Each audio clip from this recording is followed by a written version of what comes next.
Hi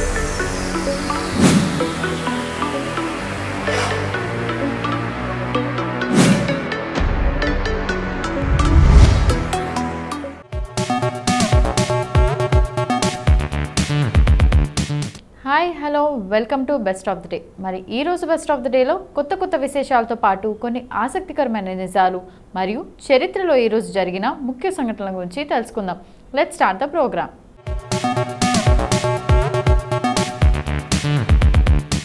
ముందుగా national beer lovers day గురించి చెప్పుకుందాం. ఆల్కహాల్ తీసుకోవడం వల్ల అనేక ఆరోగ్య నష్టాలు ఉంటాయని అంతా చెబుతుంటారు. అయితే కొన్నిసార్లు మితంగా తీసుకునే ఆల్కహాల్ కూడా ఆరోగ్యానికి ప్రయోజనం చేకూరుస్తుంటుంది. ముఖ్యంగా బీర్ వల్ల 5 అద్భుతమైన ఆరోగ్య ప్రయోజనాలు ఉన్నాయి. బీర్ను మితంగా తాగడం వల్ల ఆరోగ్యానికి మేలు చేస్తుంది. ప్రపంచవ్యాప్తంగా ప్రజలు ఎక్కువగా ఇష్టపడే పానీయాల్లో బీర్ కూడా ఒకటి. ఇక వేసవి కాలంలో అయితే బీర్ వినియోగం తారాస్థాయికి చేరుకుంటుంది. బీర్ను మితంగా తీసుకోవడం వల్ల గుండె జబ్బులు, జీర్ణక్రియ మెరుగుపడడం వంటి ప్రయోజనాలు ఉంటాయి. మొదటిది, ఎముకల ఆరోగ్యానికి మంచిది. ఎముకల ఆరోగ్యానికి బీర్ మంచిది. బీర్ అనేది డైటరీ సిలికాన్ యొక్క మూలం. ఎముకల ఆరోగ్యానికి ముఖ్యమైన ఖనిజం.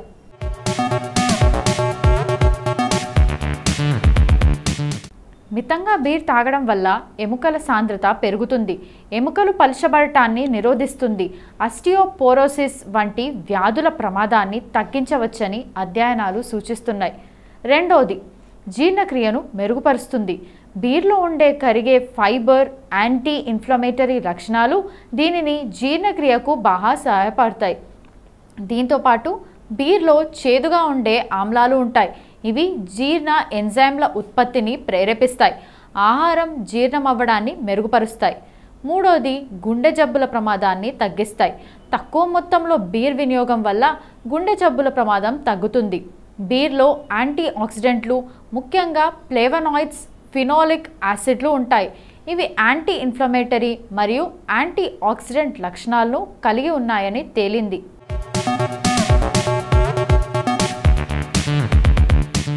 నాలుగవది, డయాబెటీస్ ప్రమాదాన్ని తగ్గిస్తుంది.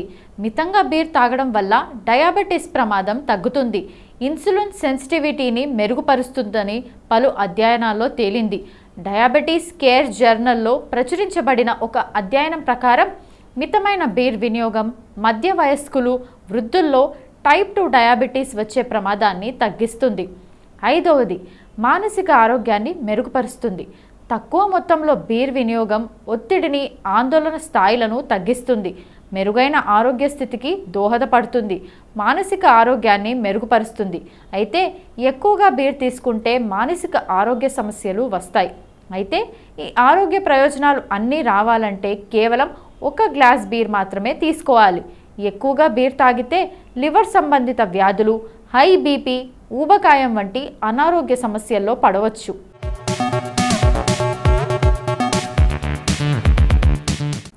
మనలో చాలామంది బీర్ తాగడం గురించి భిన్నాభిప్రాయాలను కలిగి ఉంటారు.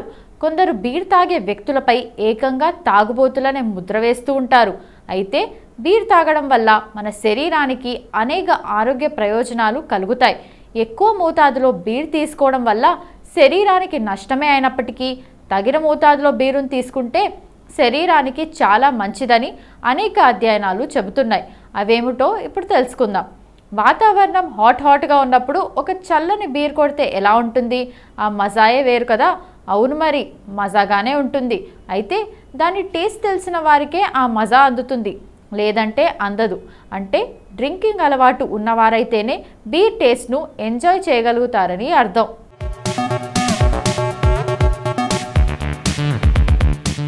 కానీ మోతాదుకు మించి తాగితే బీర్తోనూ అనర్థాలు తప్పవు.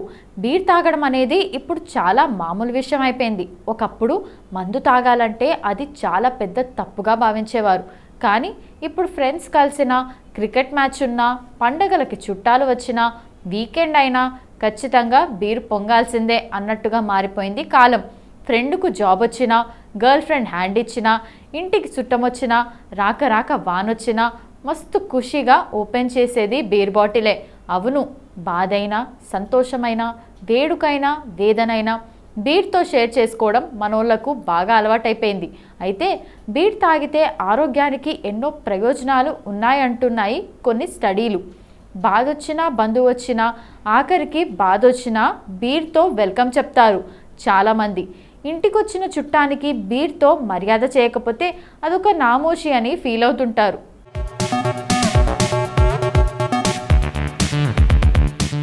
మద్యపానం ఆరోగ్యానికి హానికరం. థియేటర్లో సినిమా స్టార్ట్ అవ్వడానికి ముందు ఈ యాడ్, ముఖేష్ యాడ్ ఉండాల్సిందే. కానీ మనోళ్ళు అవన్నీ పట్టించుకుంటారా? ఇంటర్వెల్ కాగానే బయటికి పోయి ఓ దమ్ము గుంజి వస్తారు.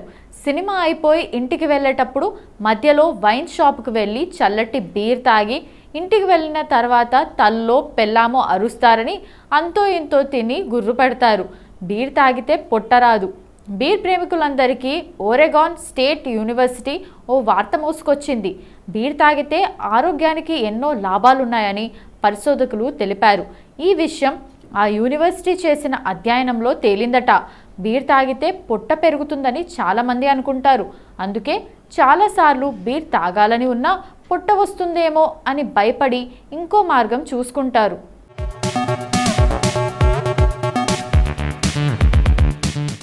ఇప్పటి వరకు నేషనల్ బీర్ లవర్స్ డే గురించి మనకు తెలియని కొన్ని ఆసక్తికరమైన నిజాలు తెలుసుకున్నాం కదా.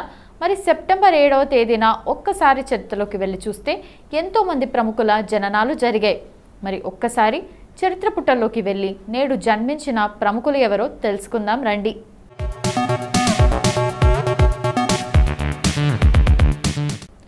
మమ్ముట్టి ఇండియన్ సినీ పరిశ్రమకు, ముఖ్యంగా సౌత్ అభిమానులకు పరిచయం అక్కర్లేని పేరు. మాలీవుడ్ మెగాస్టార్గా వెలుగొందుతున్న ఆయన సినీ పరిశ్రమలోకి అడుగుపెట్టి 50 ఏళ్ళు పూర్తయింది. ఒక జూనియర్ ఆర్టిస్ట్గా మొదలైన మొహమ్మద్ కుట్టి పనపరంబిల్ ఇస్మాయిల్ నటనా పరంపర ఇవాళ అభిమానులతో ఆప్యాయంగా మమ్ముక్క అని పిలిపించుకునేంత స్థాయికి ఎదిగింది. నేడు అంటే సెప్టెంబర్ 7, 1953న జన్మించారు మమ్ముట్టి. మరి మమ్ముట్టి పుట్టినరోజు సందర్భంగా ఆయన గురించి కొన్ని విషయాలు మీకోసం. మిడిల్ క్లాస్ ముస్లిం కుటుంబంలో పుట్టిన మమ్ముట్టి అసలు పేరు మొహమ్మద్ కుట్టి ఇస్మాయిల్ పెనిపరంబిల్. ఎర్నాకులం లా కాలేజ్లో న్యాయ విద్య అభ్యసించారు. ఆపై 2 ఏళ్ల పాటు మంజేరీలో లాయర్గా కూడా ప్రాక్టీస్ చేశారు.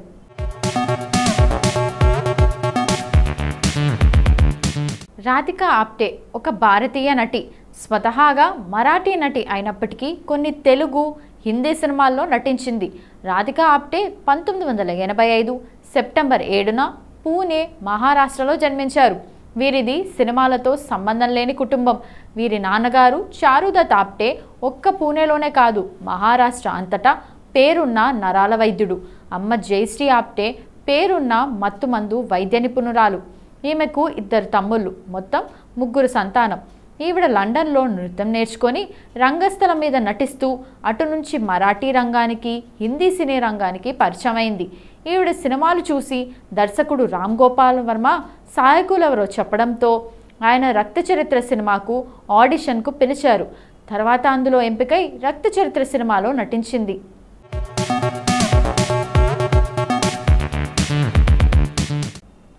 అశోక చక్ర నీరజా బానోద్ విమాన సేవకురాలు. పానామ్ అనే సంస్థలో ఆవిడ పనిచేసేవారు. 1986 సెప్టెంబర్ 5న హైజాక్ అయిన పానామ్ విమానం 73లోని ప్రయాణికులను, పర్యాటకులను ఆతంకవాదుల నుండి కాపాడే సందర్భంలో చనిపోయింది.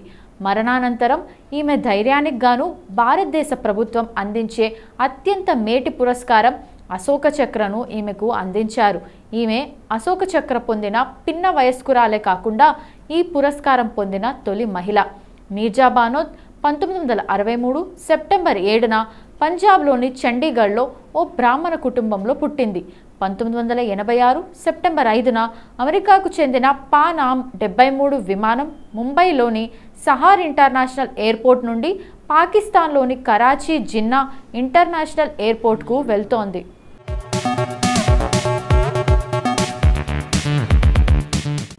సచిన్ పైలట్ భారతదేశానికి చెందిన రాజకీయ నాయకుడు, రాజస్థాన్ మాజీ ఉప ముఖ్యమంత్రి. ఆయన మన్మోహన్ సింగ్ ప్రభుత్వంలో కేంద్ర సహాయ మంత్రిగా పనిచేశారు. ఆయన 2023 ఆగస్టు 20న కాంగ్రెస్ వర్కింగ్ కమిటీ సభ్యుడిగా నియమితుడయ్యారు. సచిన్ పైలట్ సెప్టెంబర్ 7, 1977లో సహనార్పూర్, ఉత్తరప్రదేశ్ రాష్ట్రంలో రాజేష్ పైలట్ అనే మాజీ కేంద్ర మంత్రి రమా పైలట్ దంపతులకు జన్మించారు. రాజేష్ పైలట్ 2004లో దౌసా లోక్సభ నియోజకవర్గం నుండి భారత జాతీయ కాంగ్రెస్ నుండి పోటీ చేసి తొలిసారి ఎంపీగా గెలిచారు. ఆయన వయస్సు అప్పుడు 26 ఏళ్ళు. ఆయన అతి పిన్న వయస్సులో ఎంపీగా గెలిచి రికార్డ్ సృష్టించారు.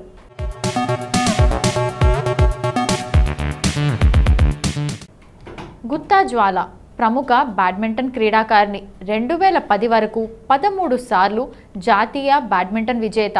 కేంద్ర ప్రభుత్వం 2011 ఆగస్టు 18న జ్వాలకు అర్జున అవార్డు ప్రకటించింది.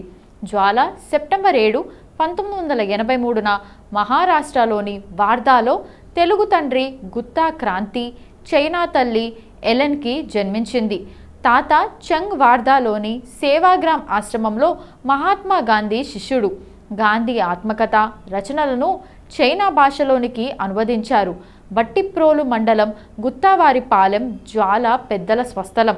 జ్వాల తాతయ్య గుత్తా సుబ్రహ్మణ్యం అభ్యుదయవాది, స్వాతంత్ర యోధుడు. 7 అన్నదమ్ముల్లో పెద్దవాడు సుబ్రహ్మణ్యం. చిన్నతనంలోనే సోదరులతో కలిసి వందే మాతరం నినాదాన్ని అందుకున్నారు.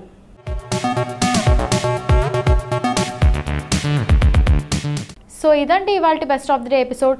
ఈ ఎపిసోడ్ అనేది ఈ రోజుకు సంబంధించిన కొన్ని ఆసక్తికరమైన విశేషాలు తెలుసుకోవడానికి ఉపయోగపడిందని అనుకుంటూ మళ్ళీ రేపటి ఎపిసోడ్లో కలుద్దాం. Bye bye.